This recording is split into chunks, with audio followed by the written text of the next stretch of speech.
A Deputación de Pontevedra presentou esa proposta de rehabilitación para os edificios Castro Monteagudo, García Flórez e Fernández López. Tras analizar diferentes propostas, a institución provincial cree que a única solución tanto técnica como administrativamente viable é a de crear un gran soto que conecte os tres edificios do museo, un proxecto que permitirá duplicar a súa capacidade expositiva. Ten moitísimo traballo detrás, estamos no punto en que a solución é viável, eu creo que bonita, alternativa, verdad?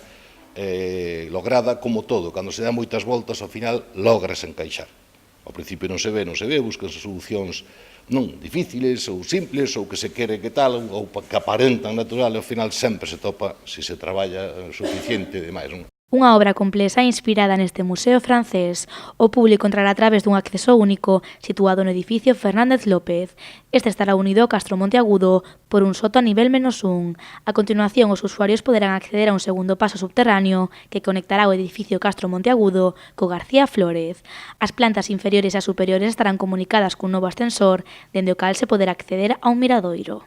E na planta terceira, donde desembarca o ascensor Castro Monteagudo, ten unha situación privilexiada, en principio, de esas dos referencias inconfundibles do que o skyline, que se suele decir, de o que é o centro histórico, que sería o que os dos campanarios de Santa María e San Bartolomé, non?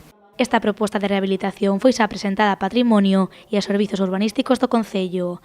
Ademais, abriuse xa unha rolda de contactos coa Xunta de Galicia e co Estado, co obxectivo de que estas dúas administracións aporten parte do investimento necesario, o cal ten un custe estimado de 2.500 euros por metro cadrado.